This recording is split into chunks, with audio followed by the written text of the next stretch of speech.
Lille TV, l'info en continu. Tous, bienvenue, on continue de débriefer l'actualité près de chez vous et ça passe bien évidemment avec vos prévisions météo en ce lundi 31 juillet.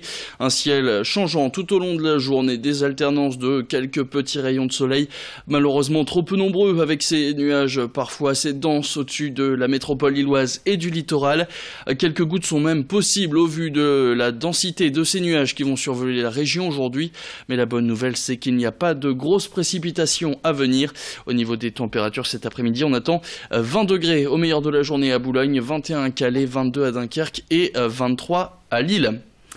On commence ce flash avec ce chiffre, 550 000. C'est le nombre d'appels reçus en 2016 au centre de traitement des alertes de Villeneuve-d'Ascq.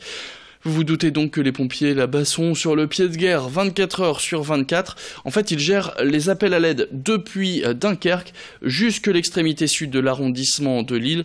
Une zone géographique assez impressionnante, assez dense, qui demande une certaine connaissance du territoire. Mais lorsque les appelants ne sont pas capables d'indiquer l'endroit où ils se trouvent, eh bien à ce moment-là, les secours déclenchent un outil de géolocalisation, un outil devenu indispensable pour eux. L'année dernière, les pompiers sont intervenus plus de 94 000 fois après ces appels reçus dans ce CTA où s'est rendu Céline Huret. Pompier Jacotte. Le centre de traitement des alertes de Villeneuve-d'Ascq reçoit chaque jour environ 1500 appels provenant des arrondissements de Dunkerque et Lille. En moyenne, 250 interventions sont déclenchées, mais il arrive que les personnes à secourir ne savent pas indiquer le lieu exact où elles se trouvent. Une information pourtant essentielle pour que les pompiers puissent intervenir. Bonjour madame. Nous avons parfois des difficultés à localiser des gens sur autoroute quand ils ne savent pas où ils se situent. Nous avons parfois du mal à localiser des gens quand ils sont en campagne, quand ils sont en forêt, quand ils sont dans des chemins dans la campagne. Des gens qui seraient tombés de cheval, des gens qui sont tombés en vélo, des gens qui ont des accidents de circulation. Pour ne plus être confronté à ce genre de situation, le SDIS du Nord utilise depuis avril un service de géolocalisation par SMS. Un opérateur indique la démarche à suivre à la victime par téléphone. Monsieur, ce qu'on va faire, c'est que vous allez raccrocher avec votre numéro de téléphone, vous allez recevoir un lien.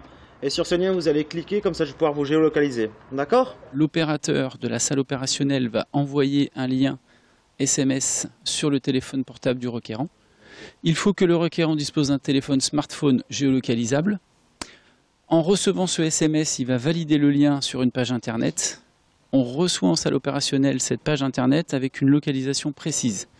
La salle opérationnelle à ce moment-là dispose d'une adresse à environ 5 à 6 mètres près et on peut guider ainsi les secours le plus rapidement possible vers la victime. Vous avez cliqué sur le lien, on vous a géolocalisé, donc les secours étaient déjà en route, vont vous retrouver plus précisément. Si vous pouvez juste les accueillir quand ils arrivent. Pour utiliser ce système, il faut toutefois remplir deux conditions. Il faut que le requérant dispose d'un smartphone géolocalisable. Si la géolocalisation n'est pas activée, l'opérateur pourra conseiller au requérant d'activer sa géolocalisation pour que le téléphone puisse transmettre les coordonnées GPS à la salle opérationnelle.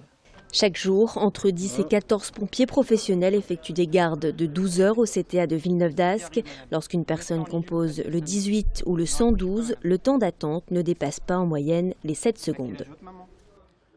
Retour à l'actualité, cette information qui rythme les vacances scolaires et qui échange pour beaucoup d'étudiants la rentrée à venir. La réforme des aides au logement, appelée aussi APL, a été annoncée samedi dernier. Une baisse de 5 € par mois, soit 60 € par an pour les bénéficiaires de cette aide. Une nouvelle qui a fait et qui continue de faire réagir par exemple à Lille. L'association Agir Ensemble contre le chômage appelle à des manifestations devant la CAF demain, mardi, mais aussi mercredi de 14 h à 16 h.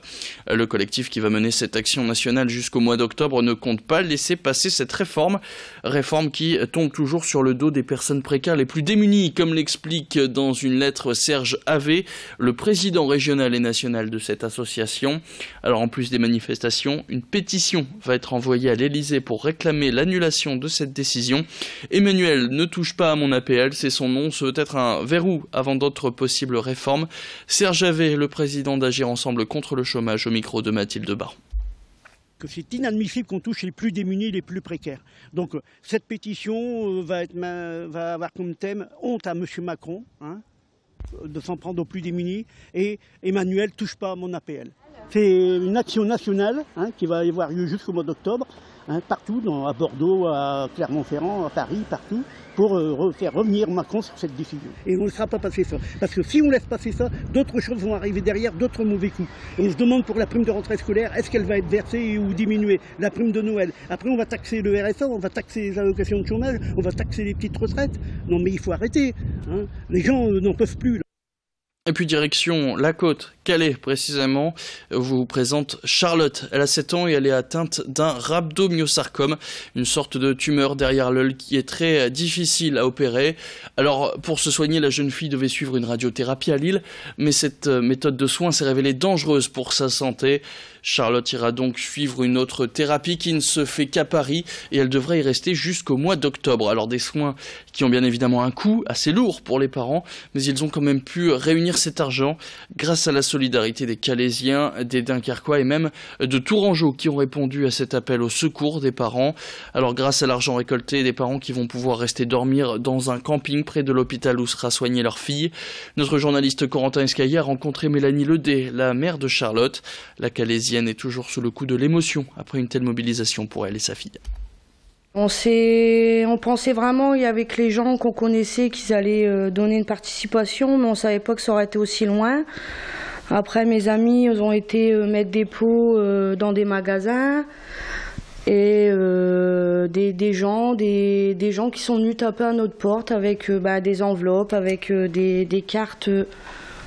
Des cartes d'encouragement, franchement, ça fait du bien de se sentir, on va dire, soutenu. Et puis, en bref, avant de se quitter, les suites de ce fait divers qui secoue Wimereux depuis quelques jours. Une famille de forains bien connue de la station balnéaire, puisque propriétaire d'Ala Charlotte et des trampolines sur la digue, sont face à la justice depuis la semaine dernière pour des faits d'enlèvement, de séquestration et de torture sur 3 personnes. 3 anciens employés sans déclaration qui étaient aussi d'origine rome. Mi-juillet, la famille commerçant a été cambriolée. Ils étaient persuadés que leurs employés étaient les voleurs. Ils ont décidé de se faire justice eux-mêmes la semaine dernière. Après avoir torturé les victimes, la famille les a déposées à la chapelle d'Armentières. Torture qui aurait été causée entre autres par un décapeur thermique. Les 3 protagonistes pourraient être jugés aux assises et encourir la réclusion criminelle. C'est la fin de ce flash. Tout de suite, vous retrouvez la météo. Très bonne journée.